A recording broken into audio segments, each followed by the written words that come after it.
Ed from 90 Day fame, and I feel like you've just been in our lives for so long. Me and Evan are so excited to be talking with you, especially after some recent episodes, so we want to check in. How you feeling? Feeling pretty good. Last night was it was a tearjerker. I hadn't seen the episode, and it brought back a lot of, great memories. So. Great memories from the relationship, because I feel like rewatching that conversation must have brought back some kind of tougher memories. Yeah. So you always want to focus on the good and the great times, and that's what I try to do. And people don't really get to see that as much. And Liz and I had a lot of fun together, and I learned a lot from her, and I'm sure she learned a lot from me. But it was the kind of the couple days after the breakup, where I told her the wedding was off, and I don't know if she didn't hear me, but she didn't realize that I said I'm serious, and I called the venue and said, "Hey, I need my deposit. This is not happening," and they didn't believe me, so they kept like, "Yeah, trust me, it's over." And then so she found out through a friend that was officiating the wedding, and when I talked to him a couple weeks later in San Diego, he's like, she was devastated. So obviously she didn't either hear what I said or didn't believe it was over. And I feel a big trend for you is texting or calling, using your phone for a lot of news. Yes. Is there a reason why you prefer that? And moving forward, do you think you want to have a coffee sit down for it? Yes, yeah. So breakup texts are so much easier. Just like, They are easier. Yes, and they you are. can be walking away from them at the same time, so you're not even looking at them. Multitasking, baby. No, that was a pretty crappy. I've learned kind of how not to be in a relationship. That's my big takeaway. And my best friend tells me, Car, that I text like a 20-year-old. So I'm already a big texter. Every comment is like LOL, LOL and emojis. But yeah, probably not the best way, to break it off. But when you're in the moment, you're like, that's it. It's over, and Right. so. Has the breakup kind of ruined taco pasta for you, Ed? Like, have you eaten it since? So I have not. Yeah. But I've had over 25 requests of people. We're coming over for taco pasta. I'm like, fine. Are you a vegan? I'm kidding. No, it's like there's a way to make it without the spice. But Do you feel like the trajectory of your relationship with Liz, or maybe even your life, would have been different if you had not cooked taco pasta that night?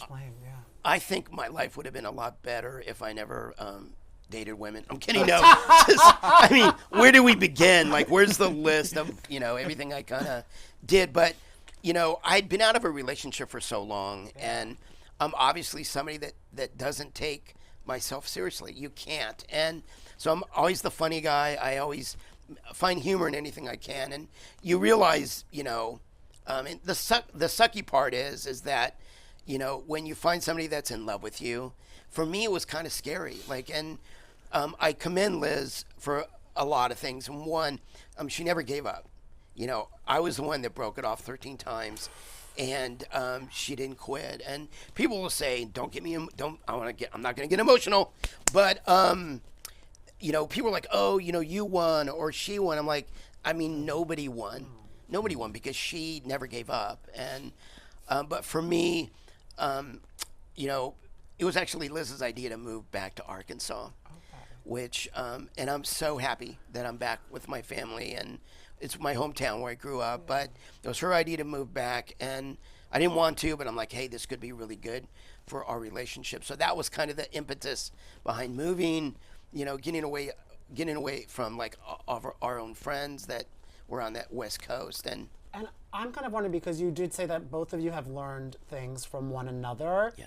And of course, some time has passed. Have you guys been able to have any contact or friendliness, or just checking in? You know what I mean? Because it's so hard just to have the love go away. You know what I mean? It is, and that's really the hardest part. So I have spent time with her when we've been broken up. We've done things in New York together for filming and so forth, and in San Diego. But now it's very like texting. Hey, how are you doing? Happy Mother's Day. Hope everything is going good. And I want nothing but the best for Liz. For me, it's really, I've had a lot of time to kind of, being in such a quiet town, I've had a lot of time to kind of look. What's that word? Retrospect. Even easier, reflect on just my behavior and the way that I acted sometimes towards Liz, and I'm sorry for that. And I really have.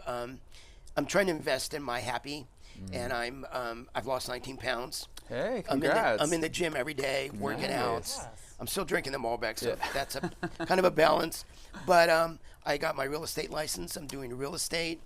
Yeah, so I'm doing that, and I'm also involved in an amazing charity. It's called Remembering Nicholas, and we raise money for any family that has experienced an infant loss, and we help with counseling, CPR training, and so forth. So I'm really I'm back at church. I read on Sundays. I help usher, and I seat people, and it's so funny. Anybody knows who I am, so they're like. So when I do the collection plate, everybody's like, "Here, everybody wants to." So yeah, you know what? I stopped going to church, but that might get me back in a pew. Oh no, they're loving me because I'm bringing in some money. But no, but seriously. And I'm getting to know my family, and now when I talk to my sister Christine, I'm like, I love you.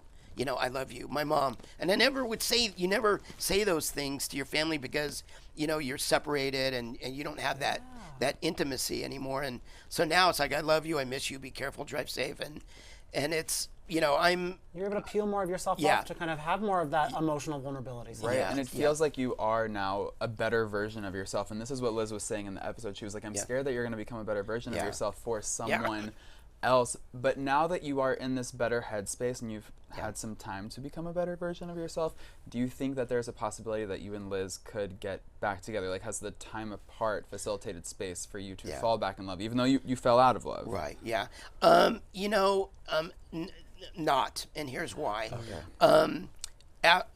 After every single breakup, I would go through, and anything that I had of Liz, photographs, I would erase because I didn't want anything to remind me of her. And I probably have over 3,000 pictures of her and I.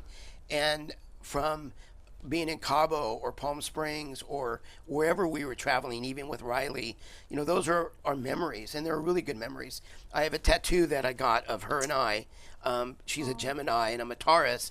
And and everybody's like, "Oh, you're gonna get rid of that tattoo?" I'm like, "No, that's part of Ed and Liz's history, and it's part of that it's made me she's in so many ways have made me a better person, and that's what I'm gonna miss most about that. And I got choked up when Liz said that because, so but I think it's also there has to be a moment of her too that might be able to appreciate that you're now able to kind of have these intense feelings, because for a while you'd either use humor to laugh it off or kind of get a little more angry or in situations, but now you're kind of taking the moment to reflect for yourself. And do you feel you're in a place now where you are open for new relationships for yourself? Oh yeah. Oh yeah, you're ready. Yeah, I'm ready. The way you're nodding and smiling, I'm okay. like, he's ready. And I have somebody kind of that I've been.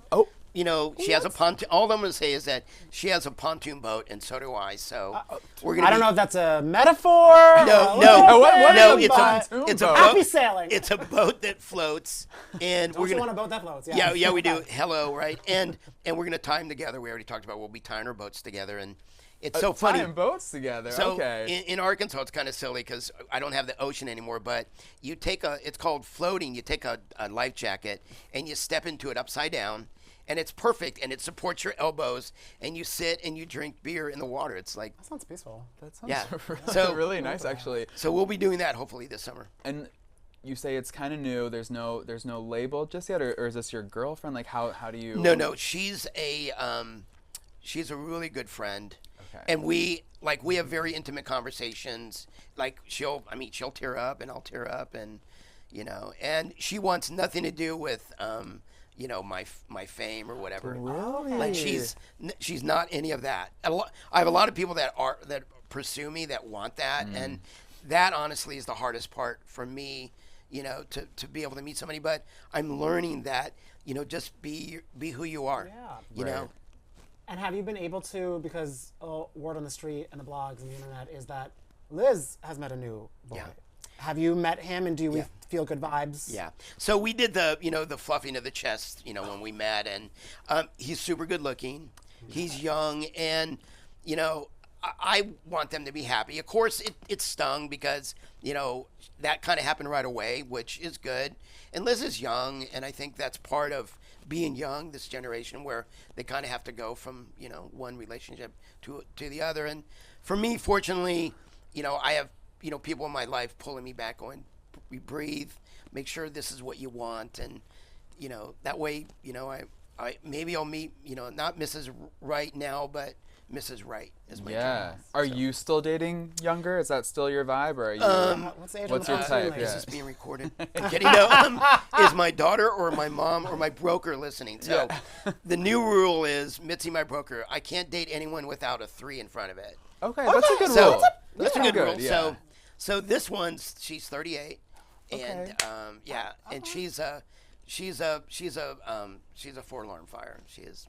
I love that. And because so you're kind of settling down with her. Yeah. But I always wonder, is there ever like a celeb or someone whose DMs you would want to slide into?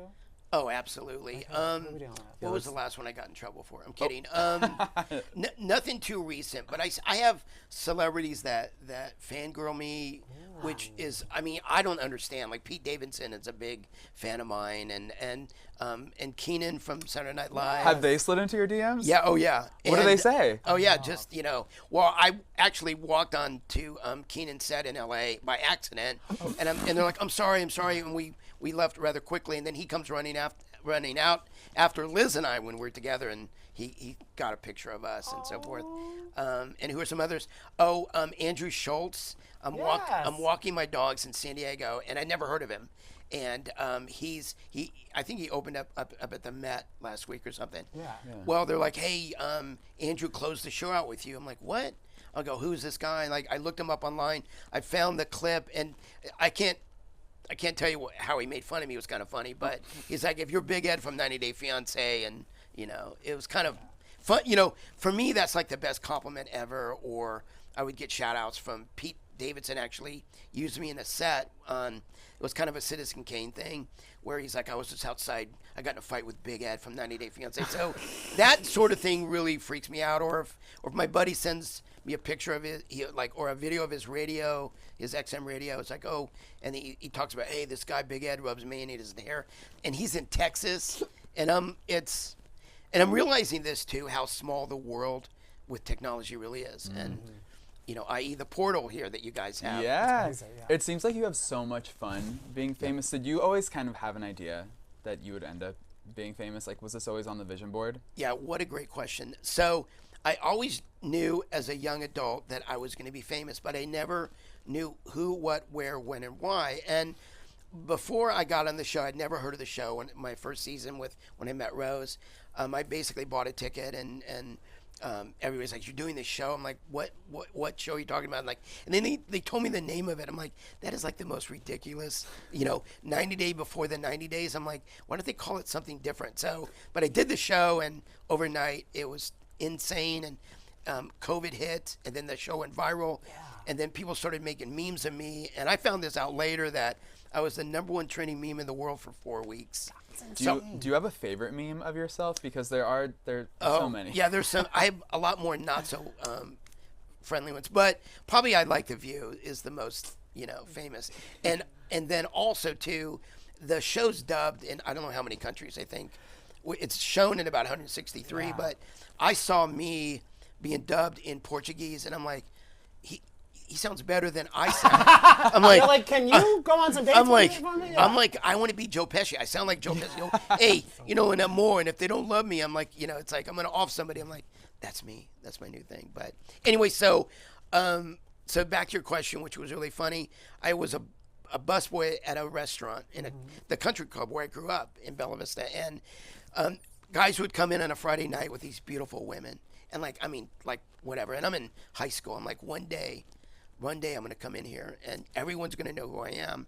And fast forward, I'm filming with Liz 2 years ago, and we're in that same restaurant. And I go, wow, Liz, you're never going to believe this. So be careful what you wish for. Yeah, you just might get it. But anyway, so I'm most excited about how I can use my fame in a good way. So that's why I'm getting into charities and you know, trying to make a difference in the world instead of, you know, if I'm going to be a bad guy, fine, but I might as well do something good with it. And that is why everybody loves you, and we don't have that much time with you left. So I am just going to... when I was 5, I'm kidding. Oh. I was like, go on, Ed. I had a whole story. No, I'm kidding. Sorry. No, but we could talk to you forever. That's the issue, but you're a busy man. Yes. You have plans. We already know your dinner reservations and everything. Yes. But I'm kind of curious because there is so much of the season left and everything like that. Yeah. How are kind of feelings? Are there any moments that you think are going to come up that you are internally preparing for? Of course, you can't spoil too much, but... Yeah. Let's say I'm probably going to be in trouble. You know, but not as much trouble as I've been in the past. Okay. I'll say that. There's going to be a ton of drama, not just from me, but from, you know, and I'm actually calm compared to what you're going to see, by the way. Thank God. But there's going to also be a lot of emotional moments. You know, when I saw Liz after I didn't speak to her for 8 months and I saw her for the first time, and it was tough, and it's still tough, but I'm happy that she's happy, and I want nothing but the best for her. Yeah. Well, we're happy that you're happy too. We want nothing but the best for you. So thank you for stopping by, Big Ed. We can't wait to dock our pontoons with you. Yeah. Hey, how you doing? Let's do it. Yes.